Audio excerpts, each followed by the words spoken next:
Hopefully this will give me the thumbnail.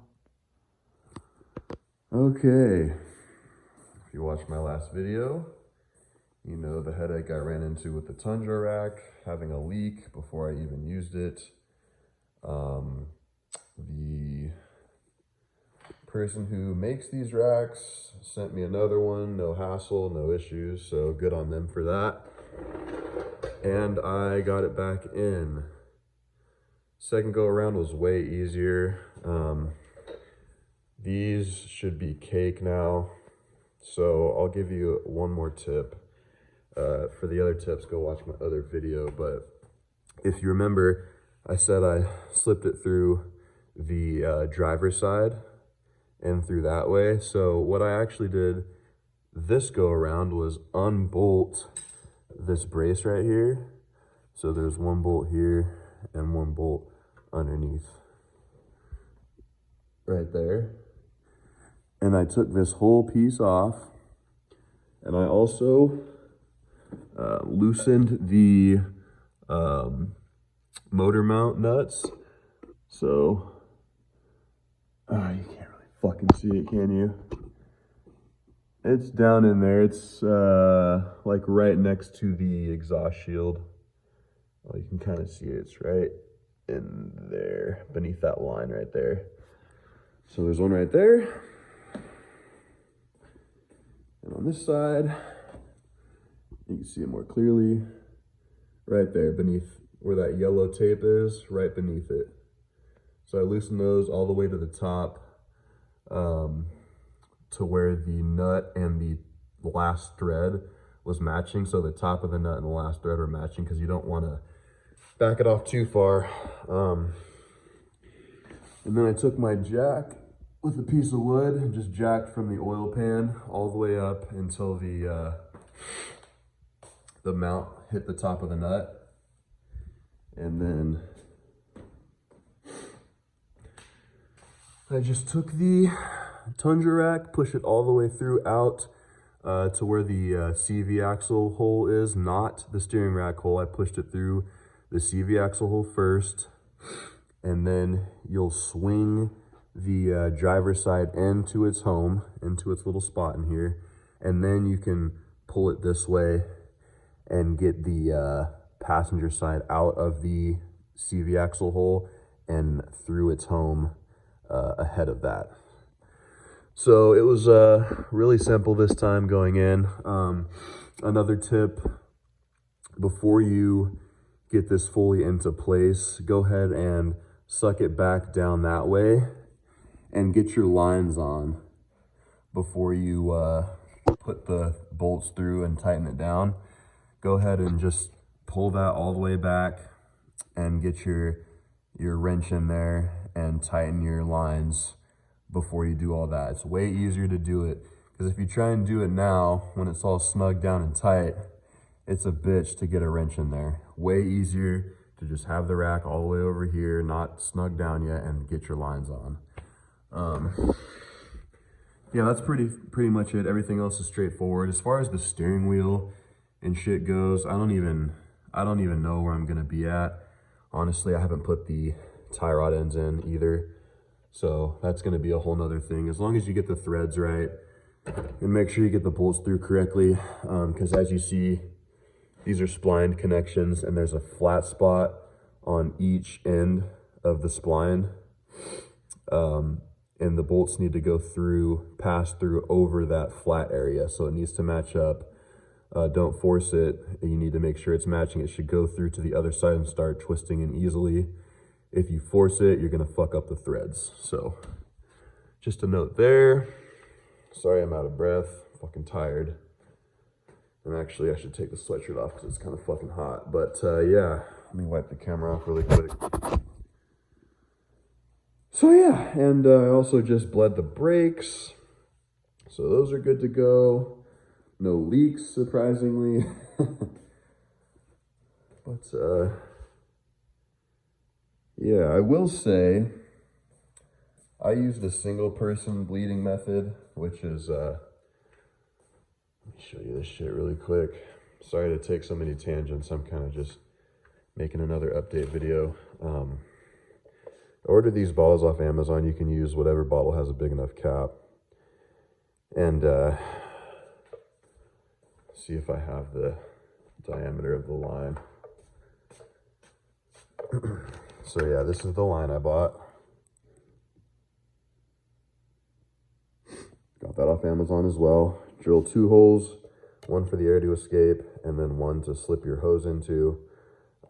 These dimensions fit on the caliber bleeder.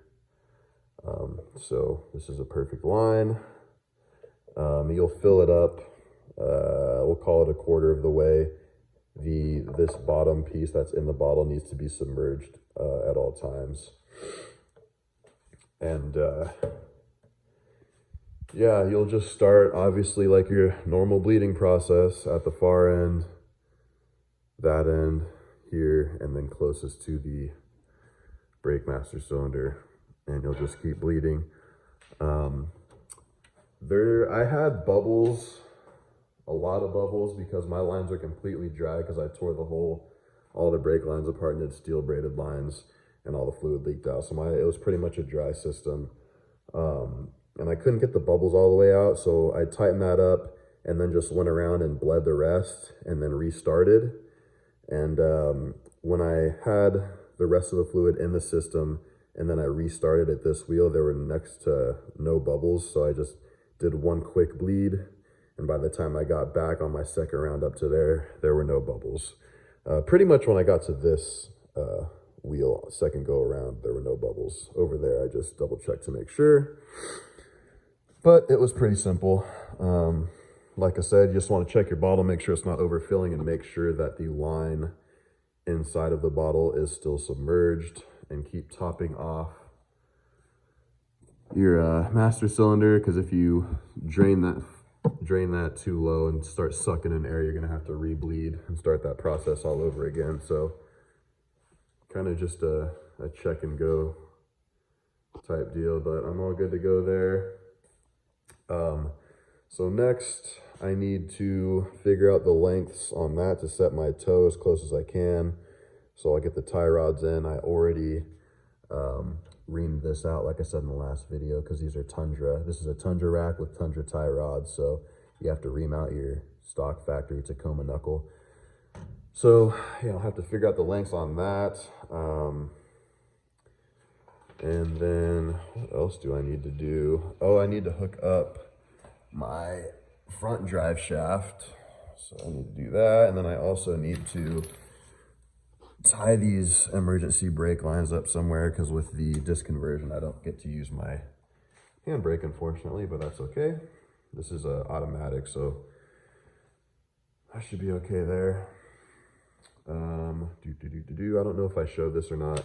This is the JD Fab tub kit that I'll be installing. It's meant for 37s, but we're going to use it as a starting spot for my 40s, and then we'll just modify it as needed. So I'm going to put that on at some point in the near future. For now, since I'm so close and able to drive this, I'm going to wrap up the front end, get the wheels and tires back on, fill the disc with fluid, and then I'm going to put like probably 500 miles or so, get everything broken in. And then after I break the stuff in and make sure everything's running smoothly, I'll go ahead and put it back on jack stands and start this tubbing process. That way I can enjoy it a little bit, since it's been on the jack stands for like a month and a half or more. And then once I break everything in, I can start with that. So yeah, that's where I'm at. Fucking tiring.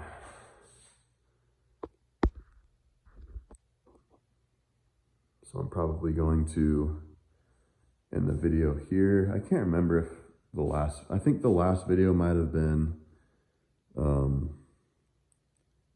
just the front end with the wheels and tires on, maybe not.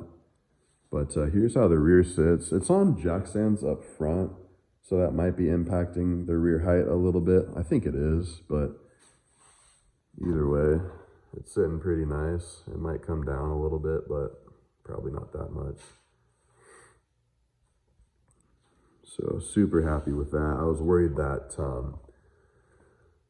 the rear was gonna be too low or almost have a lean to it, because with my rough country setup, it kind of sag in the rear, but I'm assuming that's because the factory rear leafs were tired that were on there, and then the block that I had on there just didn't really do much. So now that I have a true leaf pack, I think it's sitting at the height that it was supposed to sit at before.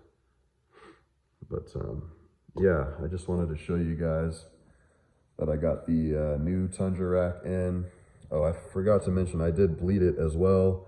There's no leaks so far, so hopefully it stays that way. I left the boots off just so I could make sure there weren't any leaks as I continue doing the front end. But yeah, so super happy with that.